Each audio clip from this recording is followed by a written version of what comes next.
I've had a few requests from people who want to know how I shoot these cycling videos, so stand by, I'm about to reveal all. The main camera that I use when I'm riding, and the one I'm talking to now, is a GoPro Hero 8 with a wind slayer on top of it to try to cut down a little bit of the extraneous buffeting of audio. I think it's a fantastic camera. I can quickly alter the exposure if it gets really sunny. It has fantastic stabilization, and I'm shooting in 2.7K at 50 frames per second. That allows me to crop in a little bit, and I can also do things like slow-mo if I need to. It's just all round an absolutely versatile camera. It's fastened to a Joby tripod so I can pop it down and do cycle past drop shots. I'm always on the lookout for a good place to do a ride past shot. So I think this could be quite good. I'm under a tree, there's a bridge here. I can get down next to it and frame the shot. So I then go back to my bike. And yes, every time you see a shot of me riding past camera, this is what I have done all by myself. I stop just after I go past camera, walk back and pick up and turn around the GoPro. So if you want a going away shot now, it needs to be on the same side. It's called crossing the line if I was to put it on the other side, because I'd be going one way and I would appear to turn around and come back. So there's a bit of high ground here. Looks reasonably nice. So I'm going to use this. We'll get a wider shot for a change. It will contrast. So I'll take a little bit more of the road. Try and clear any grass that's immediately in front of the camera. It's still running. I walk back to my bike. Here we go.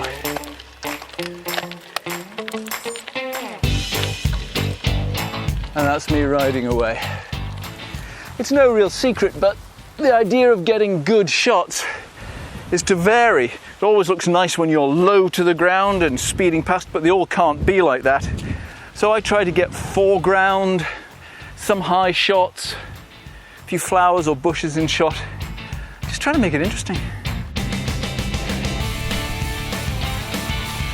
So that's the GoPro Hero 8, but if it's here, what are you watching this on?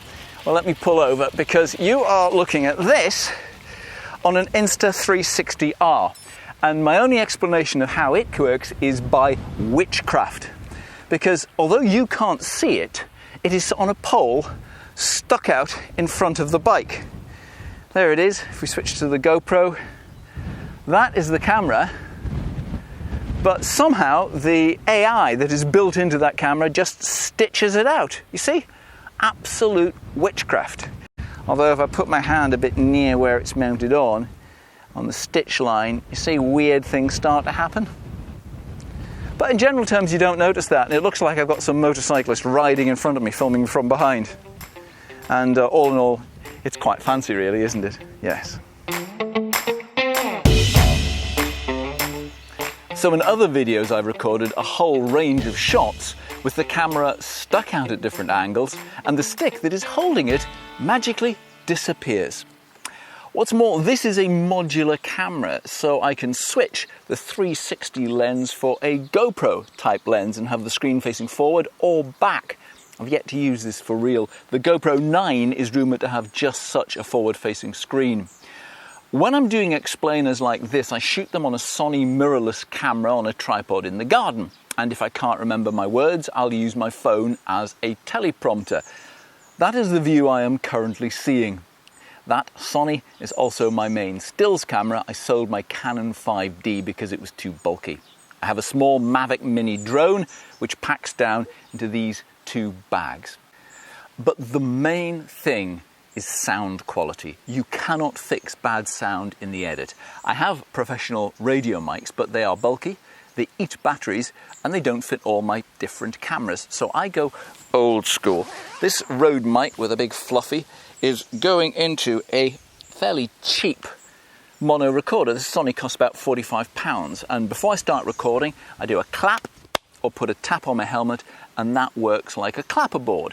Come the edit, I just line up the two spikes that those sounds have made, and I know that everything will be in sync.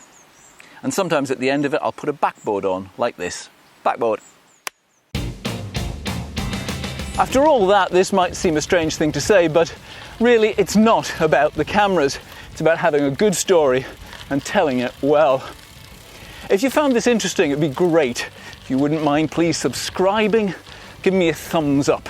Have a look around my channel, you never know, you might find some other videos that you like too. Until next time, bye bye.